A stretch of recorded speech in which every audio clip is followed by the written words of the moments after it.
Hola, buenas tardes.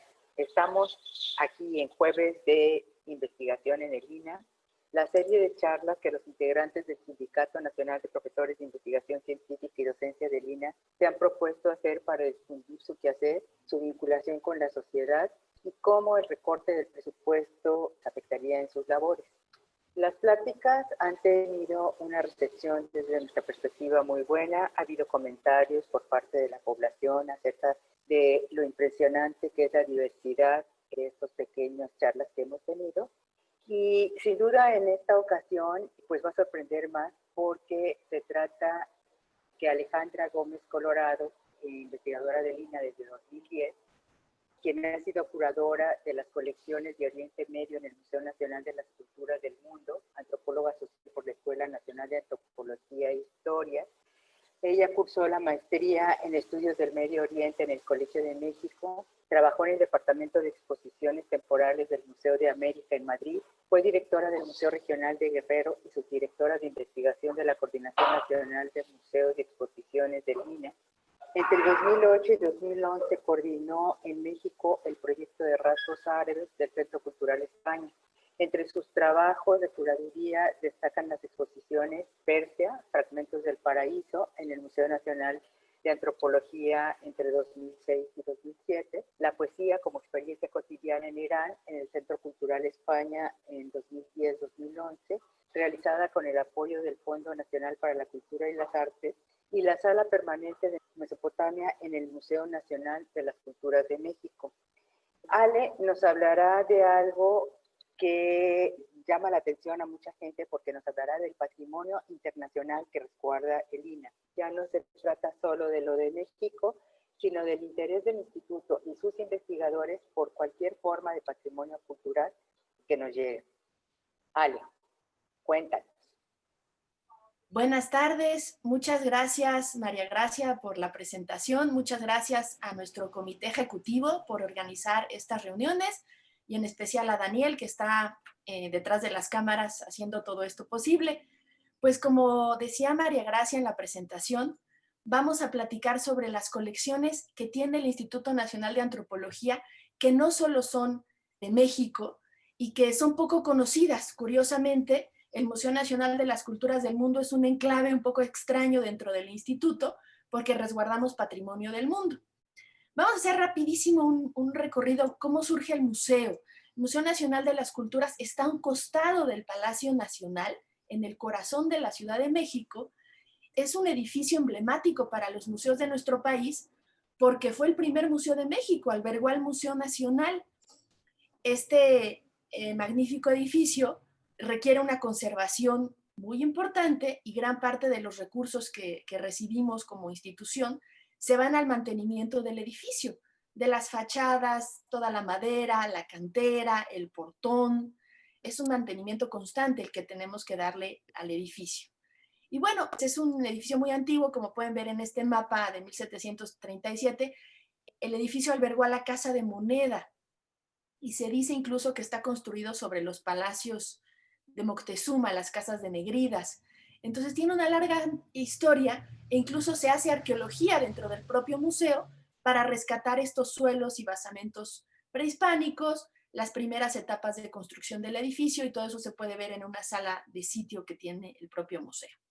Aquí vemos una fotografía de la fototeca del INA, en donde ya se ve las primeras etapas como Museo Nacional en 1825, el primer museo de México, que albergaba la famosísima Sala de Monolitos, donde se concentró por primera vez todo el patrimonio arqueológico que se iba descubriendo en México, y también concentró las colecciones de historia natural y de historia del país.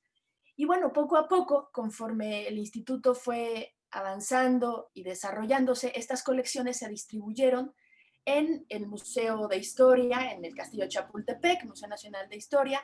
Las colecciones de historia natural se fueron para el Chopo, y las colecciones nacionales de arqueología pues, se destinarán al Museo Nacional de Antropología en su parte etnográfica y en su parte arqueológica. ¿Y qué pasó? Que el Museo Nacional de las Culturas del Mundo surge justamente en 1965 para resguardar todo ese patrimonio internacional que ya se tenía desde el Museo Nacional en México. Se habían recibido regalos, intercambios. Hay que mencionar siempre que el Museo Nacional de las Culturas del Mundo no tiene ningún objeto robado. Somos un museo de culturas del mundo que se ha construido a base de la buena voluntad, el intercambio y las donaciones y ciertas adquisiciones que en su momento se pudieron hacer. Entonces, es muy importante que precisemos eso, porque no somos un museo de ninguna manera colonial como otros grandes museos del mundo que tienen acervo internacional.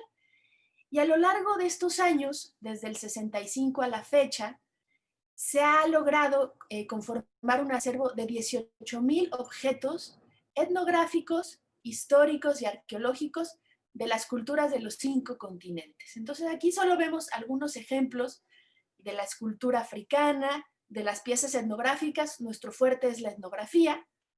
Y bueno, tenemos colecciones de África, colecciones de América, de toda América, desde las culturas del norte en Alaska, toda la América Central y Sudamérica está representada en el museo. También tenemos las colecciones asiáticas, China, Corea y Japón, que estas culturas tienen una sala permanente ya en el museo. Y tenemos colecciones también de Indonesia y de India que esperan ser exhibidas. La mayor parte del acervo se resguarda en las bodegas porque solo una pequeña parte se puede exhibir, dado que son tantas las colecciones. Y también hay colecciones de Oceanía muy interesantes, de Melanesia, de Australia, de la cultura malangán, colecciones muy, muy valiosas. Y en la parte arqueológica, pues tenemos la sala permanente de Egipto, que se inauguró en 2010. Toda la planta baja del museo en un principio está destinada a las culturas antiguas, en primer momento, sin que esto excluya que tengamos exposiciones continuas con la etnografía. Aquí tenemos la sala egipcia con piezas muy importantes donadas por el gobierno egipcio, por coleccionistas particulares. La sala de Mesopotamia, que se abrió también en 2010, como ven, con una museografía renovada, que también supuso una inversión importante para el Museo de las Culturas. Y tenemos también la sala de Grecia y Roma, en donde hay colecciones que estaban en la Academia de San Carlos, que pasaron a formar parte del Museo Nacional de las Culturas. Ya entrando en materia de qué hacemos los investigadores en este museo. Para empezar, estamos hablando de una colección enorme y de culturas de los 5 continentes. Tenemos 4 investigadores de base en el museo, más un querido comisionado que está ahorita con nosotros también de apoyo, y 3 investigadores de contrato. Entonces, en primer momento, dado la situación del INAH y lo precario que está nuestra situación en general como investigadores, pareciera que somos muchos, pero si nos ponemos a ver todas las culturas que tenemos que abarcar, realmente somos pocos para poder abarcar todo esto. ¿Qué hacemos los investigadores? Tenemos que investigar las colecciones, el acervo que ya está dentro del museo antes de que nosotros llegáramos. Por ejemplo, aquí tenemos unos textiles beduinos. Yo hablaré un poco de mi caso, que estoy a cargo de las colecciones del Medio Oriente. Unos textiles beduinos fantásticos que llegaron en 1980. Pues nuestra labor es investigarlos, cuáles son las técnicas de manufactura, conseguir, por ejemplo, como ven aquí, fotografías históricas de cómo se hacían estas piezas. Tenemos que trabajar junto con los conservadores. Por ejemplo, aquí estamos justamente nuestras compañeras del laboratorio de conservación reparando estos textiles que sufrieron daños por un ataque de gatos que tuvo el museo en los años 90, que todas estas cosas pasan en los museos. Entonces, las restauradoras investigaron las fibras de las que estaban hechas los materiales y junto con ellas pues tratamos de conseguir esos materiales, los pigmentos naturales para poder repararlos, tejerlos. Y aquí tenemos al embajador de Arabia Saudita que visitaba esta colección, que para ellos ya también es muy valiosa y es una colección histórica, pero se resguarda en México. Entonces aquí estamos hablando de cómo el INAH también tiene patrimonio, porque todos estos objetos son ya también patrimonio nacional, aunque provengan de otras regiones. Y por supuesto que para todo esto, para la conservación de estos materiales etnográficos que son tan particulares, pues se requiere un presupuesto constante, ¿no? Nuestros compañeros de conservación requieren de materiales muy raros. Tenemos, por ejemplo, en las colecciones de Oceanía, máscaras que están hechas con tela de araña, por ejemplo. Entonces, La preservación de esos materiales es muy compleja, requeremos condiciones de temperatura, de humedad, pero también materiales que son a veces caros, difíciles de acceder a ellos, y pues hay que mantener ese presupuesto en aras de la conservación de nuestras colecciones. ¿Qué hacemos los investigadores además del estudio de las piezas? Gestionamos nuevas colecciones. Aquí está nuestro compañero Alfonso Osorio, del área de catalogación, en la Embajada de la República Árabe Saharaui Democrática, que nos hizo una importante donación en 2012. Entonces, es parte del trabajo mantener relaciones con estas embajadas que amablemente nos donan materiales históricos y etnográficos. ¿Por qué? Porque desde el 65 el Museo de las Culturas no cuenta con una partida presupuestal para adquirir colecciones. Esto es una cuestión que nos ha limitado fuertemente porque de pronto hay coleccionistas mexicanos que tienen piezas importantísimas que el museo pudiera adquirir, pero no tenemos esa posibilidad. Entonces, nos toca gestionar que se donen las piezas y sobre todo con las embajadas y los particulares. Entonces, es parte del trabajo también hacer estas gestiones y investigar el acervo que va llegando poco a poco y, por supuesto, exhibirlo periódicamente. Hablando de la adquisición de colecciones, en el 65, los directores de aquel entonces, Julio César Olivé y posteriormente la doctora Beatriz Barba de Piñachán, sí lograron que el instituto en aquel entonces, en el 65, invirtiera en hacer réplicas de piezas y en comprar algunos objetos. Y fue hasta 2008 que tuvimos la oportunidad nuevamente de comprar una colección. En este caso es la colección de joyería yemenita de la doctora Mari Carmen El Saim. Y es una colección fantástica de 60 objetos de plata. Aquí tenemos una foto de cómo ella fue adquiriendo todo esto cuando vivió en Yemen. Y ella trajo todo esto a México y lo pudimos adquirir en 2018 con una gestión de Gloria Ortiz. Y afortunadamente el museo tiene esta magnífica colección que pocos museos del mundo tienen, una colección tan extensa de la joyería de plata del siglo XIX de Yemen, que además nos da cuenta de cómo las mujeres utilizaban estas piezas como dote, pero como valores activos para cualquier caso de emergencia, divorcio o lo que sea. Ellas podían vender estas joyas, pero además estas joyas fueron elaboradas por orfebres judíos en un país musulmán, lo que nos da una idea muy clara de cómo sí hay interconexión, interrelación entre diferentes religiones en el Medio Oriente, porque ahorita parecería que todo es caos y conflicto interreligioso, pero no. Este tipo de colecciones nos deja ver otro momento de la historia en donde la convivencia fue posible y es posible en muchos países del Medio Oriente, ¿no? Entonces, estos objetos, como estamos viendo, tienen múltiples lecturas históricas, etnográficas, culturales, nos permiten hablar de muchas cosas y por eso es tan importante su preservación. Esta colección, una vez que llegó al museo, tuvo un proceso de restauración, tuvo un proceso de registro inventario y, como hemos mencionado, pasan a ser patrimonio nacional, aunque su origen sea el Yemen. Entonces, es parte importante de nuestro trabajo que las áreas de investigación en todos los museos tengan un presupuesto de adquisición de colecciones. Eso en México es muy raro, en el INAH es muy raro, porque la mayor parte de nuestro acervo del acervo arqueológico viene de excavaciones.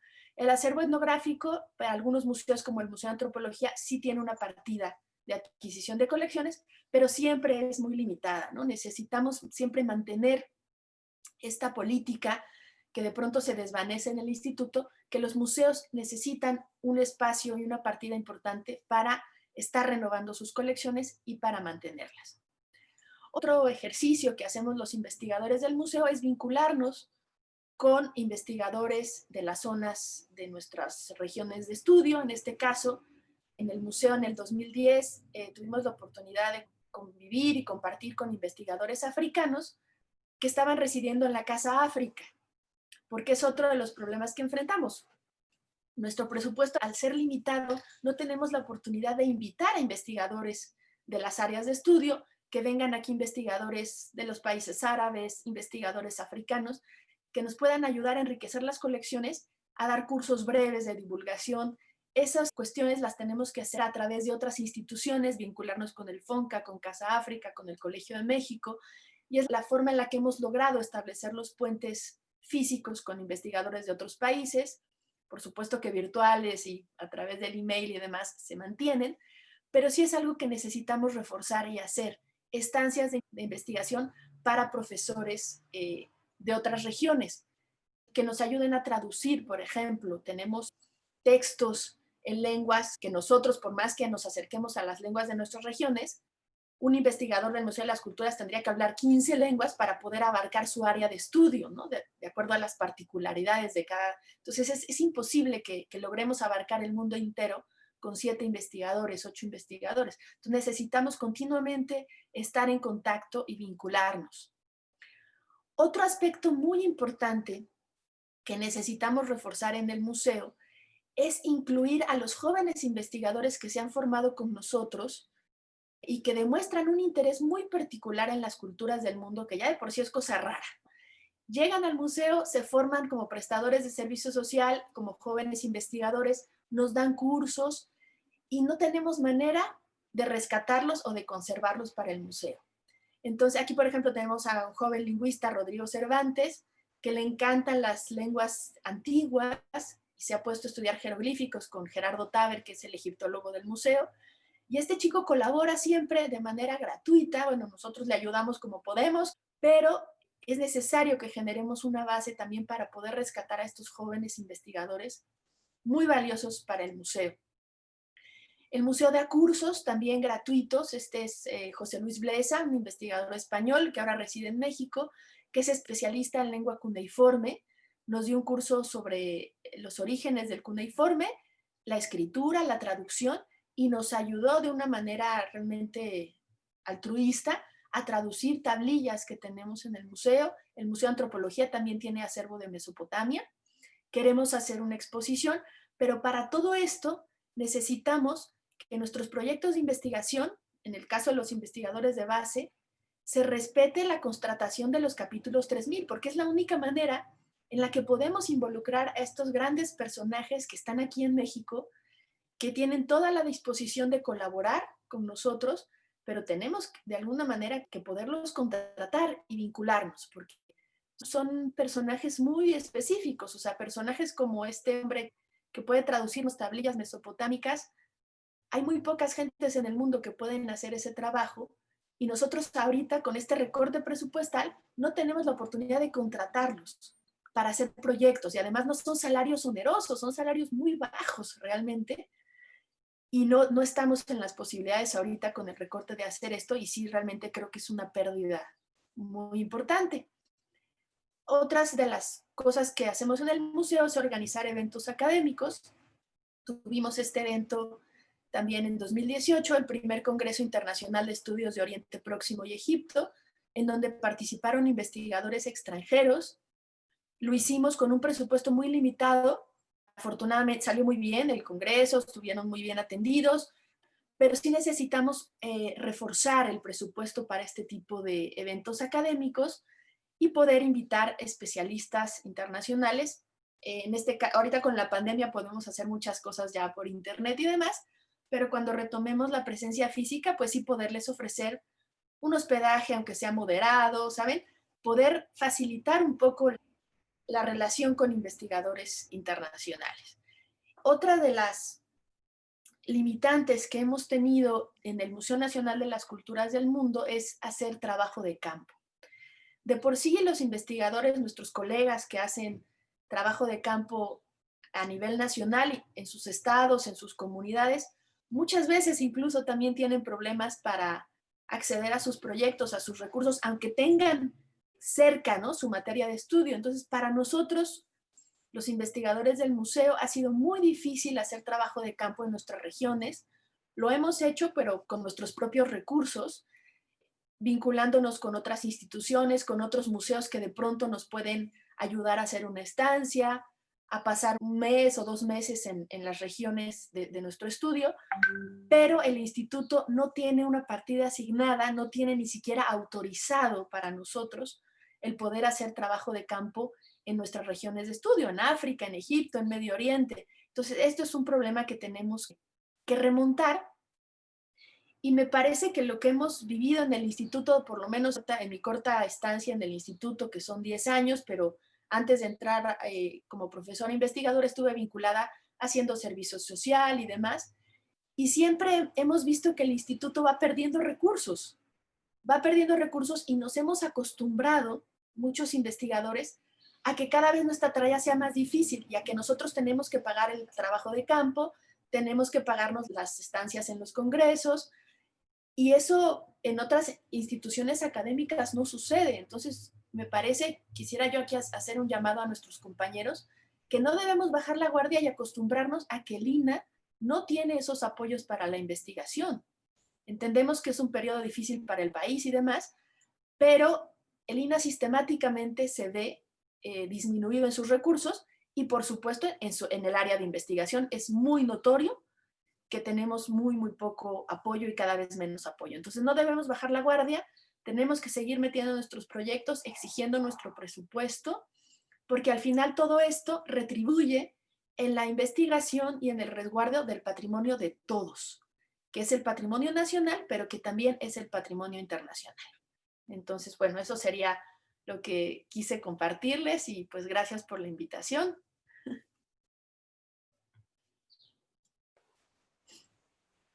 Ale, yo tengo una pregunta que hacerte. Nos estás hablando de este patrimonio que no fue generado en lo que constituye la República Mexicana, pero que sí está custodiado, guardado, investigado, restaurado por una institución que es de carácter federal, pública y del gobierno mexicano. Bueno, son dos preguntas realmente. Una es si para tener todo este tipo de piezas, ¿con quién se hacen las gestiones para que no haya problemas legales? Tiene que haber una gestión con los gobiernos de otros países, aunque sean colecciones particulares, digamos, un poquito aclarar eso para todos los que no sabemos cómo es eso. Y la otra es si a partir de que esto está legalizado, se puede considerar que sea patrimonio propio, aunque sean piezas generadas en otros lugares, en otras culturas. Sí, todas las gestiones que se hacen con las embajadas o con los particulares, va todo perfectamente registrado en un acta de donación, en donde claramente se dice que son objetos donados, en el caso de los particulares también, y se trata de investigar hasta donde más se pueda el origen de esas piezas, obviamente, ¿no? Para que cerciorarnos que no son piezas de saqueo. Por ejemplo, la colección de Yemen que se adquirió hace poco, fuimos con un notario, con la dueña de la colección, en donde ella dio fe y testimonio ante notario con fotografías de su estancia en Yemen, sacó fotografías de cuando vivía por allá y llevó todo de cómo ella fue comprando estos objetos en mercados, a los artesanos que ella conocía, y el notario dio fe que no eran piezas de saqueo, ¿no? Ya para que pudieran ser adquiridas de una manera legal por el museo. Y en el caso de las embajadas lo mismo, se les pide también documentos de la procedencia de las piezas y todo ingresa al museo, por supuesto, de una manera legal, con las actas de donación. Y algo muy interesante que preguntas, a la hora de que estos documentos se registran y pasan al área de inventarios, tienen la cuenta 10 guión, como todas las piezas del instituto. Entonces sí, podemos considerarlas como patrimonio del instituto, patrimonio de la nación, aunque provengan de otras regiones del mundo, por la cuenta 10 guión, simplemente por eso y porque ya son parte del acervo. O sea que con todas estas colecciones no puede pasar lo que está pasando ahora que quisieron ir a rescatar los códices al Vaticano, ¿verdad? No. De que el Papa... Si algún país nos pidiera colecciones, por ejemplo, Arabia Saudita, estos textiles beduinos que ya son piezas realmente históricas, porque la cultura beduina se desvaneció muy rápidamente, ¿no? Con toda la modernización de los países del Golfo.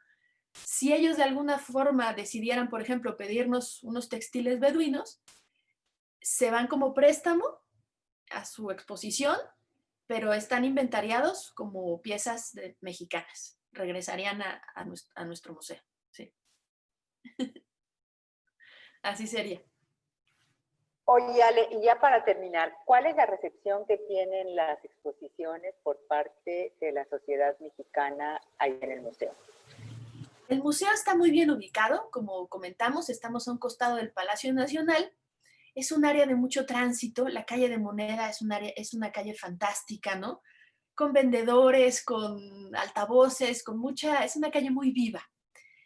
Y afortunadamente, desde el 2010, un poquito antes, cuando se inicia la reestructuración del museo, el museo ha sido gratuito en los últimos años. Eso ha ayudado mucho a que los visitantes acudan por simple curiosidad. Además de que tenemos un público cautivo que son las escuelas. Los niños van a aprender de Egipto, de Mesopotamia, van a los talleres. Hay un equipo grande en el museo muy bien preparado para todo esto. Y la visita es muy, muy alta. Somos un museo después de Templo Mayor, después del Museo de Antropología y el Castillo de Chapultepec. Estamos entre los museos más visitados de la Ciudad de México y del país, en consecuencia. Y bueno, olvidé mencionar que el objetivo del museo y de nuestras exposiciones, por lo tanto, es presentar la diversidad cultural del mundo en un marco de respeto. No somos un museo de la tolerancia, somos un museo de las culturas que enseña los valores de otras culturas y nos enseña a convivir con otras culturas, otras religiones, otras maneras de entender el mundo. Entonces, las exposiciones tienen este corte siempre, todo el tiempo, ¿no? El respeto a la diversidad cultural, el respeto y la maravilla por el otro, por las otras culturas, y la gente sale muy contenta, nos ponen comentarios siempre de asombro, de agradecimiento. Es un museo que se debe a sus públicos, como todos los museos del instituto, y que debemos conservar justamente para poder brindar mejores servicios cada día.